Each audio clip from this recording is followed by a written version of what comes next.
ngayon, naku po, meron nung isang hindi magandang nangyari sa Pilipinas.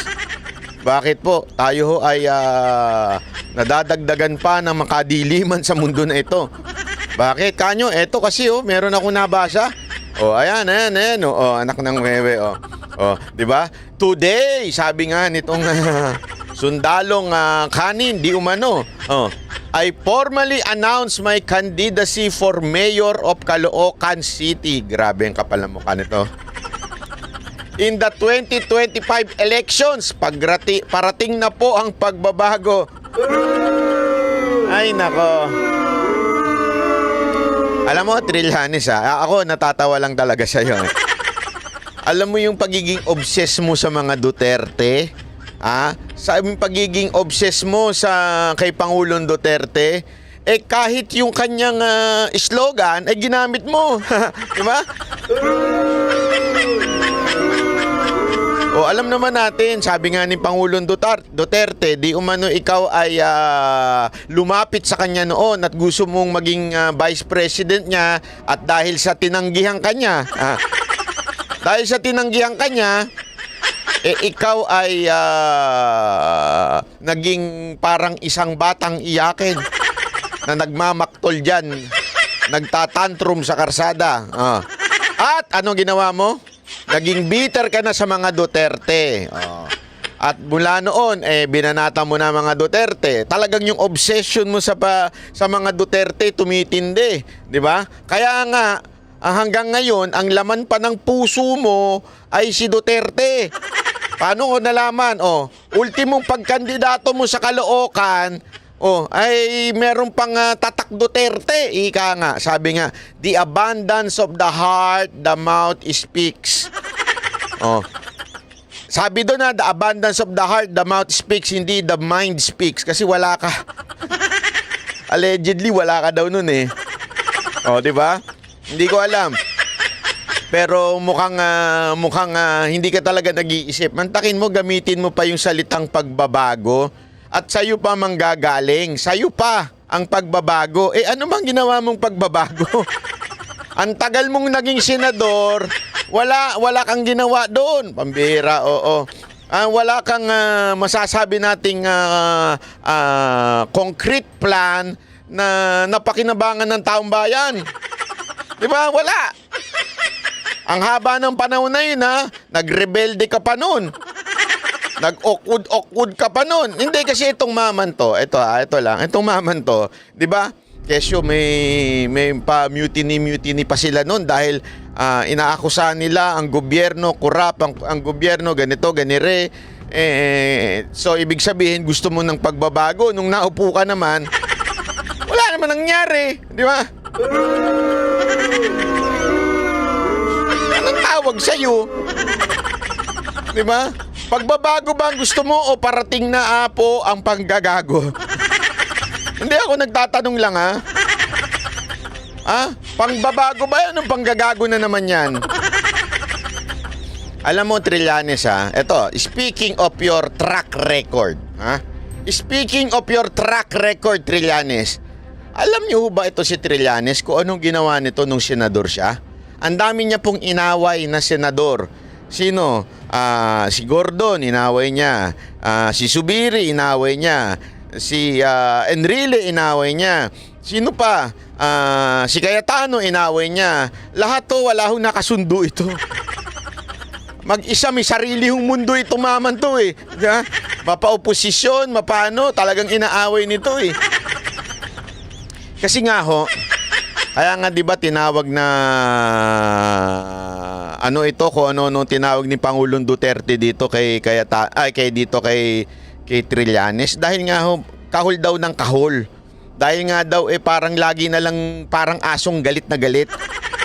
Yan ang tawag ni Pangulong Duterte na parang lagi na lang may kaaway, lagi na lang merong parang kinakagat o nilalabanan sa Senado. Paano kung naging mayor to? Sige nga Alam nyo, ang pagiging politiko ay hindi lamang patalinuhan. Wala na nga siya nun. Di ba? Hindi lang patalinuhan yan, hindi lang yan pagalingan.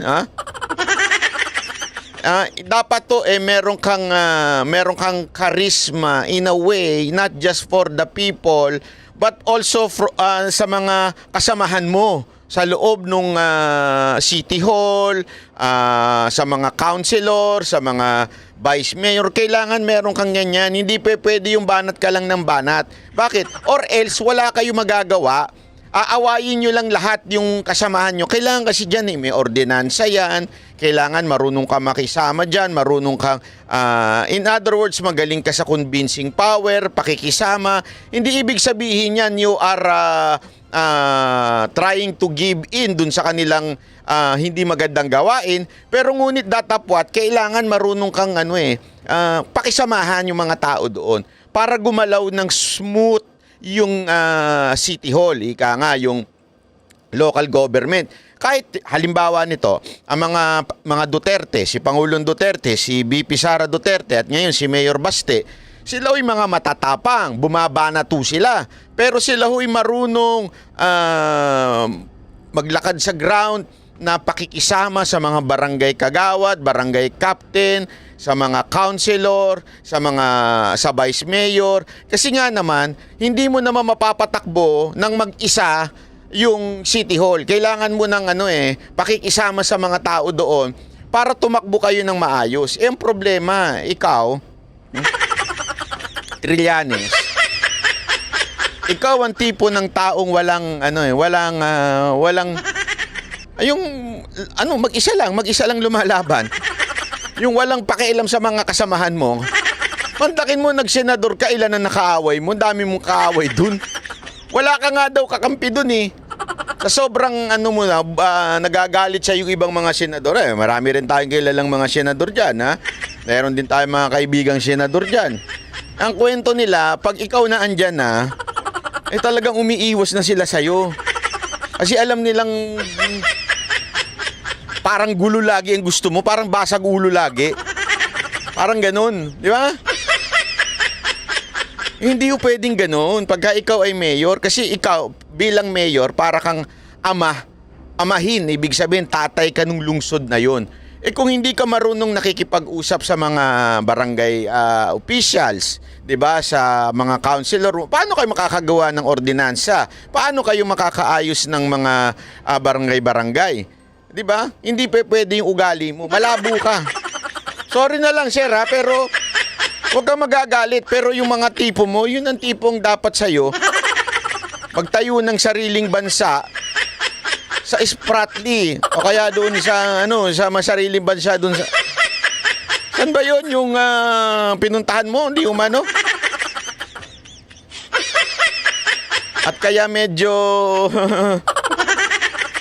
napunta na sa iba? Ano ba yun? Pangalan nung kayo na, Scarborough. Dapat doon ka na lang mamuno. Tapos, sarili mo na lang yung mo, yung pamunuan mo. Anyway, gano'n naman ang diskarte mo sa buhay, di ba? Oh. Isa pang matindi dito, Ito.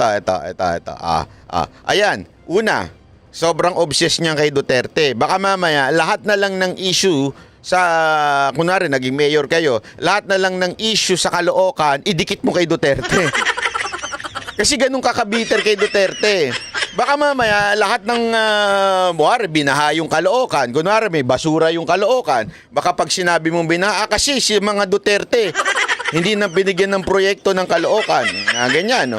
Sisihin mo pa rin si Duterte. O, di kaya naman, may basura. Siguro, ang mga Duterte nagkalat dito. Baka ganun ang gawin mo. Hindi, alam nyo kasi ganito, mga kababayan, ito, kung maghahanap kayo ng leader, gusto nyo ng leader na maayos, napaka-importante po na ang leader ay hindi ho yan negative. Ibig sabihin, dapat laging positibo ang pananaw niya. Pag may nakitang problema yan sa kanyang sinasakupan, instead na manisi ng kapwa, instead manisi ng ibang tao, manisi ng ibang politiko, siya positive lang. Hindi, gagawin natin to, aayusin natin to. Hindi, tapos na yan, nakaraan na yan, ayusin na natin to. Dapat ganun na isang leader. Hindi yung leader na lagi na lang parang may baggage. Parang yung laging ex binabanatan. Hindi pwede yun. Para makapag-move on ka sa buhay, dapat ikaw ay laging positibo. Ano ba ang pwede kong gawin dito? Huwag mo nang isisi doon sa nakaraan ganito. Dito pa nga lang yung mga banat mo ngayon doon sa kasalukuyang mayor dyan, binabanatan mo na kaagad, ha? Hindi ko kilala yung mayor dyan, ha? Pero binabanatan mo na kaagad, meron ka na mga patutsada, pambihira ka, papasok mo pa lang dyan. Di ba? Kakaano mo pa lang dyan, ganyan na kaagad ng estilo ng iyong pangangampanya. Hindi tama yan, sir. Hindi maganda yan. At kayo mga taga-Caloocan, kung ganitong klase ng mayor ang magkakaroon kayo, wala. Lahat na lang, banat. Di ba? Okay lang bumanat kung ikaw ay si Banat Bay. Yun, di ba? Hindi. Okay lang bumanat kung ikaw ay isang vlogger, commentator, o kung ano pa man. Pero kung ikaw ay mayor na, iba na usapan doon. Leadership ang kailangan doon. Yun ang wala ka. Leadership skills, wala ka noon. Sir. Alam mo yun, eto na nga lang Eto. Nung buong senador ka, meron ka bang ginawa para sa Caloocan? Wala, di ba? Hindi nga ang tawag sa iyo, 'di ba, ng mga kuwari yung presiding senator doon, tatawagin sa iyo, gentleman from ganito. Hindi ka nga tinatawag ng gentleman from Caloocan Bakit? Hindi nila alam taga Caloocan ka Walang nakaramdam ng presensya mo sa Caloocan Tapos ngayon susulpot ka, gusto mo maging mayor. Ang bira Hindi, eto. Sige. Sabihin nyo, sinungaling ako mga taga Caloocan. Naramdaman nyo ba ito? Noong mga nakaraang problema nyo dyan, kung ano mang kalamidad na dinaanan ng inyong bayan, nagkasunog, namatayan kayo, bumagyo, o di kaya nung pandemya, sabihin na natin, kahit hindi na siya senador nung pandemya, hindi ako sure kung senador na siya o senador siya, pero gayon pa man, kung ikaw talaga ay public servant, sana man lang naramdaman yung presensya mo doon, tumulong ka, namigay ka, tumulong ka sa mga sakuna. Kasi kung talagang Caloocan ka, yung puso mo para sa mga taga-Caloocan, lumalabas ka nun. Ako nga magtatanong wag na ako anuhin ninyo. Paniwalaan ninyo. Kayo mga taga-Caloocan, naramdaman nyo ba si Trillanes? Diyan sa Caloocan, tumulong, nagbigay ng tulong sa mga tao dyan, ng mga sakuna, yung nagkasunog, nagpunta ba siya dyan? Naramdaman nyo ba? Hindi, di ba? Eto nga yung tanong kayo ba mga taga-Caloocan, alam nyo ba taga-Caloocan ito si Trillanes? Hindi rin. Kasi nga missing in action to Sobrang missing in action itong tao na to. Ngayon lang nagparamdam kung kailan mag-e-eleksyon. Pa-announce pa, today I formally announce my candidacy for mayor. Kala mo naman may pakialam sa'yo mga taga-Caloocan. Akala mo naman mapapangahalagaan ka ng mga taga-Caloocan. Ay nako. Trillanes, kung ako sa'yo, pumunta ka na lang doon sa Scarborough, doon sa Spratly. Maghanap ka ng pamumunuang isda doon. Baka pwede ka pang mamuno sa mga isda. Sabihin mo sa mga isda, ang isda, sabay-sabay tayong lalangoy. Tapos langoy kayo papunta sa China, di ba?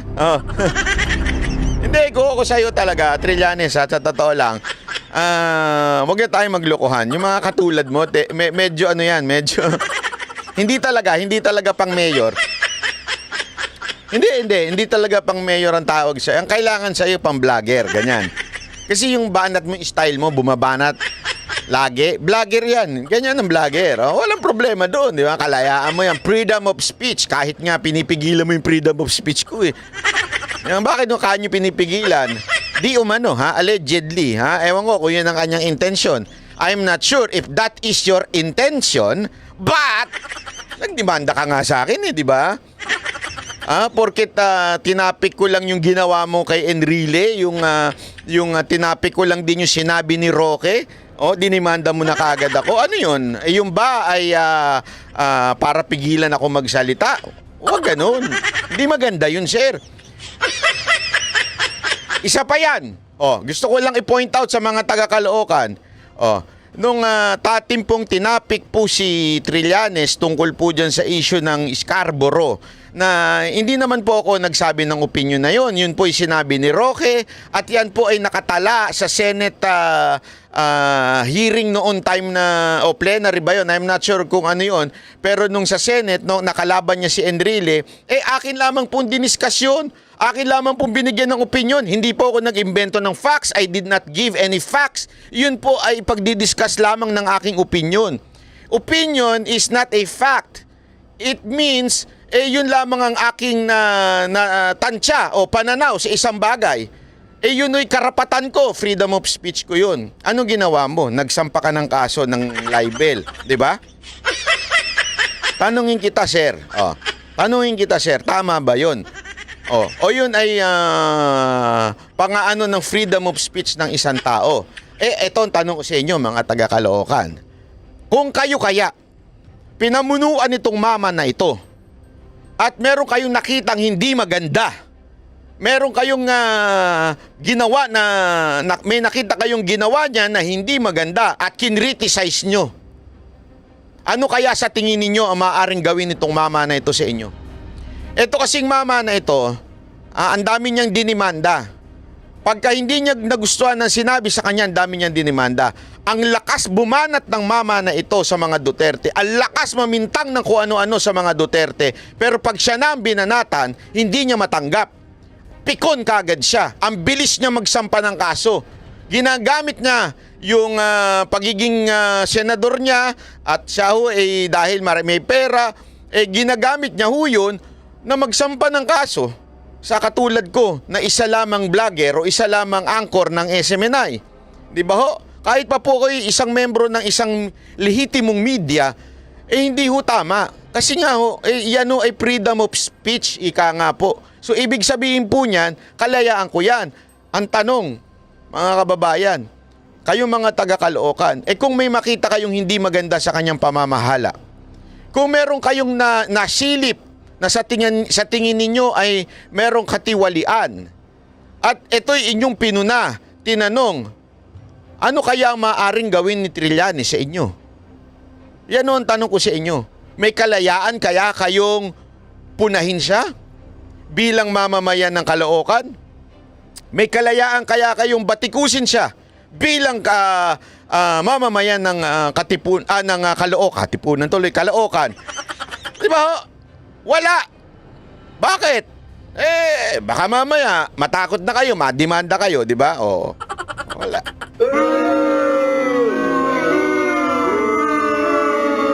Balik tayo sa Senado. Ano ba nagawa nitong mama na to sa Senado? Tanungin ko kayo. Aside sa marami siyang kaaway, marami siyang inaway, marami siyang binanatan doon, ano pa ang ginawa niya? Ito, kikwento ko sa inyo. Alam niyo ho ba na pagdating ko sa Senado, meron na isa sa mga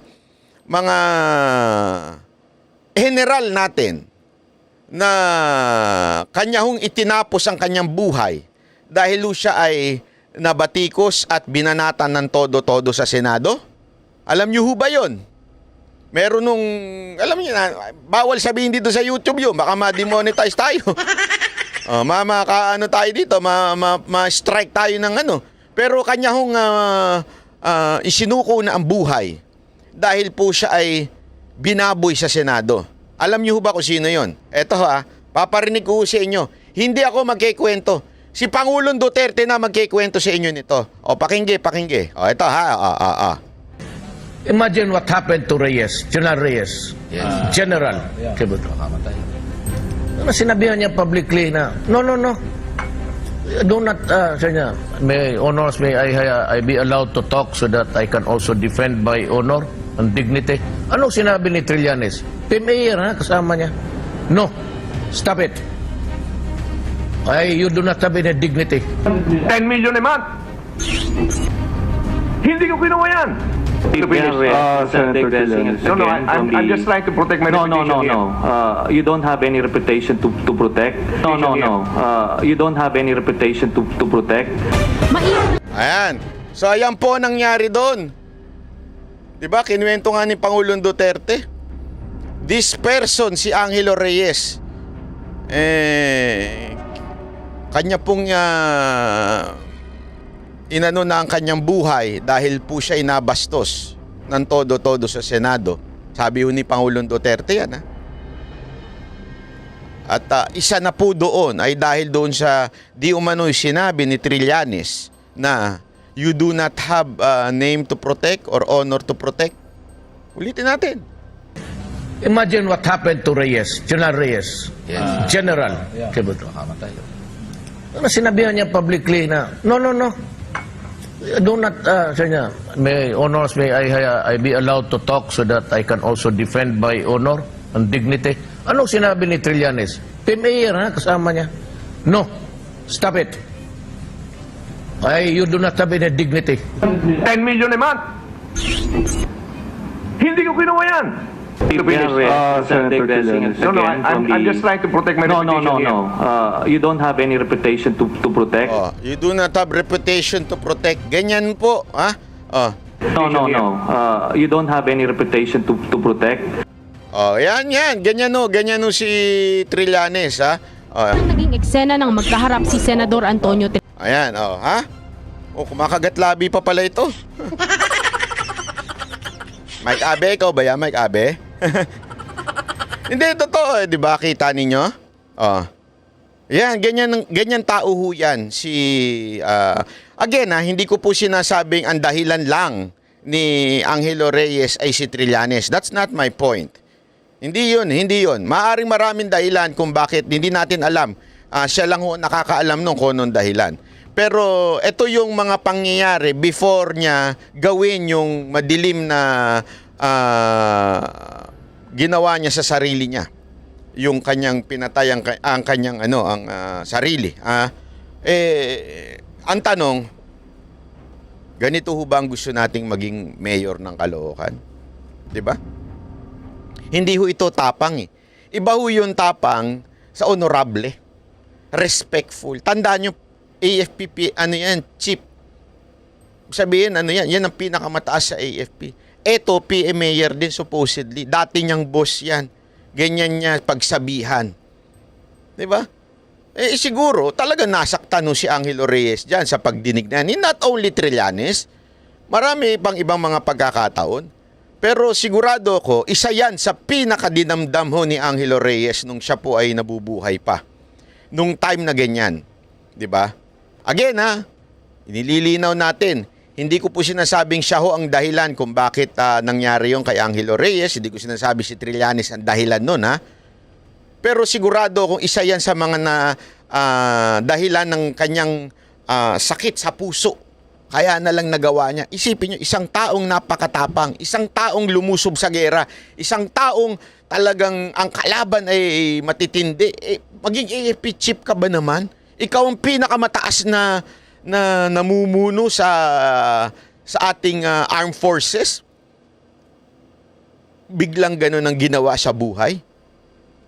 Tapos etong si Trillanes, ganyan lang ang gagawin sa kanya. Kaya no wonder this person, wala daw talaga makasundo ito sa Senado. Kasi alam mo yun, if you do not respect the person because you think that person is, alam mo yun,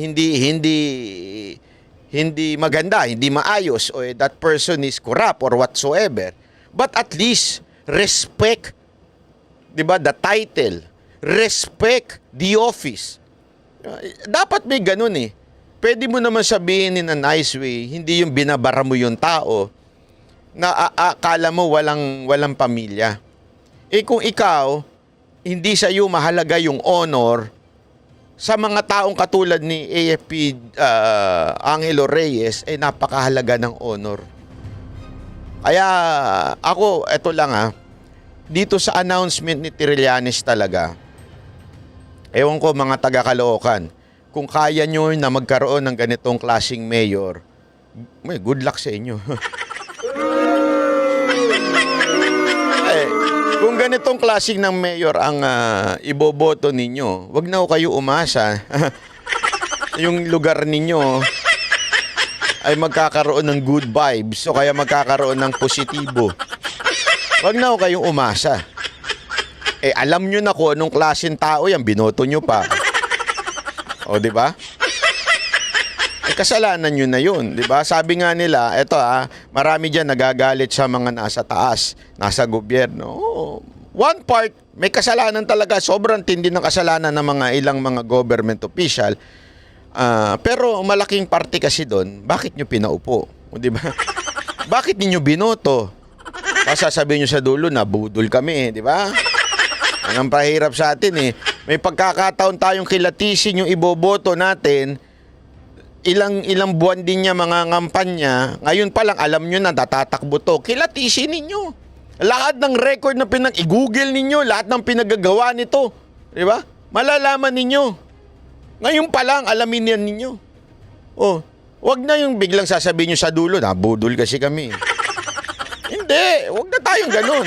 Nabudol na nga kayo ngayon. Papabudol na naman kayo sa 2025. Araw-araw nyo na pagiging budol niyan. Ito lang Kaya nga mga kababayan na sa taga-Caloocan, ewan ko sa inyo kung iboboto nyo pa ito. Pero kung kayo nga ay taga-Caloocan, i-comment nyo nga dyan sa baba, iboboto nyo ba yung ganitong klaseng tao? O ito ay dapat itapon na sa basura? Di ba? Kayo, ilagay nyo, comment lang po kayo dyan